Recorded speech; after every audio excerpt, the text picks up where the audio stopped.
O presidente Lula se reuniu com ministros para avaliar medidas de redução nos preços dos alimentos. O assunto tem impacto direto na popularidade do presidente. Na última quinta-feira, Lula reuniu os ministros da Casa Civil, Agricultura e Pecuária, Desenvolvimento Agrário e Agricultura Familiar e Fazenda para avaliar medidas que possam impactar na redução dos preços de alimentos. É a segunda vez na semana que Lula discute o tema com integrantes do governo. Na segunda-feira, ele conversou com Carlos Fávaro, ministro da Agricultura e Pecuária, e Edgar Preto, presidente da Conab. A alta no preço de alguns alimentos básicos, como arroz, cebola e feijão, nos últimos meses, preocupa o governo. E, como apontou a última pesquisa publicada na semana passada, tem impacto na popularidade do presidente. Após o encontro, Paulo Teixeira, ministro do Desenvolvimento Agrário, e Carlos Fávaro falaram à imprensa. Teixeira destacou que a preocupação do governo é fazer com que a comida chegue barata à mesa da população e explicou os motivos do aumento. Porque, de fato, é uma preocupação do presidente que a comida chegue barata na mesa do povo brasileiro. E todas as evidências é que já baixou, teve uma diminuição de preço ao produtor, né? Ao produtor, e terá uma diminuição ainda maior de preços ao produtor, o que determina que esse aumento ele ocorreu em função de questões climáticas. Já Carlos Fávaro afirmou que alguns itens já estão com os preços em queda.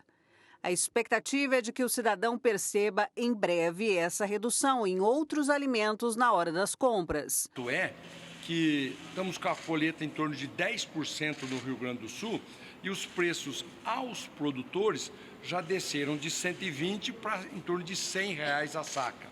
O que esperamos que se transfira essa baixa dos preços, os atacadistas abaixem também na gôndola do supermercado, que é onde as pessoas compram. Ele ainda explicou que o objetivo do governo é estimular principalmente a agricultura familiar, com a atuação fundamental da Companhia Nacional de Abastecimento. A rede espanhola de supermercados Dia anunciou hoje o fechamento de quase 350 lojas no Brasil. O grupo espanhol de supermercados Dia anunciou que decidiu fechar 343 lojas e 3 centros de distribuição no Brasil. A medida se trata de um processo de reestruturação da empresa. A rede de supermercados informou que irá concentrar suas atividades na região de São Paulo, onde continuará operando 244 lojas. A entidade, distribuidora internacional de alimentos, informou que a decisão está inserida num plano de ajuste de lojas no país, para buscar a estabilidade da estrutura do grupo no Brasil, após persistentes resultados negativos. Para a rede, as medidas possibilitarão destinar os recursos para mercados mais rentáveis e com maior potencial de crescimento para o grupo na Espanha e na Argentina. Ainda falando em rede de supermercados, chegou ao fim a parceria entre os franceses do grupo Casino e os brasileiros do Pão de Açúcar. O Grupo Pão de Açúcar lançou um aumento de capital de 704 milhões, que vai resultar na perda de seu controle pelo conglomerado francês Casino. O anúncio foi feito nesta quinta-feira pelo próprio Casino, que vai passar a ter uma participação de 22,5% no capital do Pão de Açúcar. No total, o grupo brasileiro emitiu 220 milhões de novas ações ao preço de R$ 3,20 cada. Enfrentando grandes dificuldades financeiras, o Casino já previa perder o controle do Pão de Açúcar. O grupo francês cedeu alguns ativos na América Latina, a exemplo da Rede Açaí, para tentar diminuir a dívida que batia quase 6 bilhões de euros, mais de 30 bilhões de reais em 2023. No começo deste ano, o Casino anunciou a captação de 400 milhões de dólares com a venda de ações no Grupo Êxito, da Colômbia, também presente no Uruguai e na Argentina, para o Grupo Cauleja, de El Salvador. O consórcio deve assumir o controle do Casino em 27 de março, em um plano que prevê a reestruturação da dívida. Em discurso, o presidente Luiz Inácio Lula da Silva voltou a criticar a extrema-direita. Para ele, a democracia está correndo perigo. O presidente Lula esteve em Porto Alegre, Rio Grande do Sul, nesta sexta-feira. Ele afirmou em discurso que a extrema-direita raivosa e bruta colocam em risco a democracia no mundo todo. Como exemplo, ele citou o ex-presidente Jair Bolsonaro e o presidente argentino Javier Milei. E disse que quando se ganha a eleição, não há tempo para ficar brigando.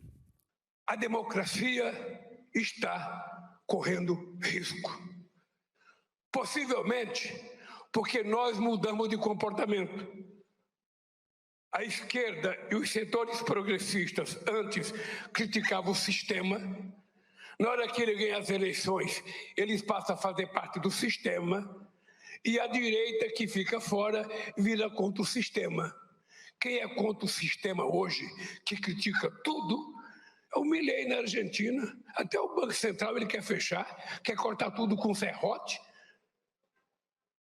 É aqui o Bolsonaro, que eu não queria falar o nome dele, mas é a negação. Até hoje ele não reconhece a derrota dele. O discurso aconteceu no mesmo dia em que o ministro do STF, Alexandre de Moraes, retirou o sigilo dos depoimentos de militares e civis. Lula não falou diretamente sobre o assunto, mas ocupou parte do discurso para defender a democracia. A Suprema Corte prorrogou por mais 180 dias o inquérito que investiga as ações de uma suposta milícia digital. De acordo com a Polícia Federal, o grupo atua contra a democracia. O ministro Alexandre de Moraes, do Supremo Tribunal Federal, prorrogou por mais 180 dias o inquérito que investiga as ações de uma suposta milícia digital que atua contra a democracia. Esta é a 10ª vez que o prazo para as apurações é estendido. Segundo o ministro, a decisão foi tomada considerando a necessidade de prosseguimentos das investigações, com a realização das diligências ainda pendentes. A investigação apura a tentativa de um golpe de Estado que, segundo as investigações, teria sido organizado pelo ex-presidente Jair Bolsonaro, ministros da gestão dele e militares. No chamado inquérito das milícias digitais, a Polícia Federal apura a existência de uma organização criminosa que teria a finalidade de atentar contra o Estado Democrático de Direito e se articularia em núcleos políticos de produção, publicação e financiamento. A PF já apontou que a suposta milícia digital atua de forma anônima e tem como alvos adversários políticos, ministros do STF, integrantes do próprio governo e dissidentes, além da imprensa tradicional. De acordo com a entidade, o grupo produz conteúdos nas redes sociais que promovem o discurso de ódio. Um suspeito de roubar celular foi linchado em uma das vias mais movimentadas de Copacabana. Um vídeo que circula nas redes sociais mostra o momento em que ele é pego por outros homens que o acertam com socos e chutes. De acordo com agentes do programa Rio Mais Seguro, da Secretaria da Ordem Pública, a equipe estava realizando patrulhamento na rua Figueiredo Magalhães, quando perceberam na altura da rua Barata Ribeiro uma confusão envolvendo várias pessoas. Ao se aproximarem, viram um homem sendo agredido e mantido preso por populares. Ao verificar o que estava ocorrendo, os agentes foram informados por uma senhora, a vítima, que o rapaz havia furtado o aparelho de celular dela.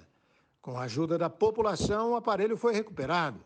A equipe prendeu o homem e conduziu até a delegacia que investiga o caso. E a polícia investiga um caso de agressão a um funcionário de uma clínica odontológica em Niterói. O crime foi gravado por uma câmera de segurança do estabelecimento. As imagens mostram o agressor entrando em uma sala onde estavam 2 mulheres, incluindo a vítima. A suspeita começa a discutir com a funcionária e lhe dá um tapa no rosto. A vítima tenta levantar e recebe um soco no rosto. A discussão continua e a funcionária faz um gesto para que a agressora se retire da sala. No entanto, a mulher ignora e inicia novamente as agressões com socos, tapas e puxões de cabelo. Pessoas entram na sala e conseguem conter em primeiro momento a suspeita. Contudo, ela encurrala a vítima contra a parede e dá uma cabeçada para novamente iniciar as agressões antes de ir embora do local. A agressora seria tia de uma ex-funcionária que foi demitida. Ela teria ido à clínica para tirar satisfações com a funcionária, que seria a supervisora do estabelecimento, por supostas fofocas envolvendo a sobrinha. E em instantes, homem trafega com veículo em alta velocidade em cima de ciclovia no Rio de Janeiro para aparecer na internet. Homem é morto no Paraná após subir em muro para espionar confusão na casa do vizinho. O Brasil News volta daqui a pouquinho.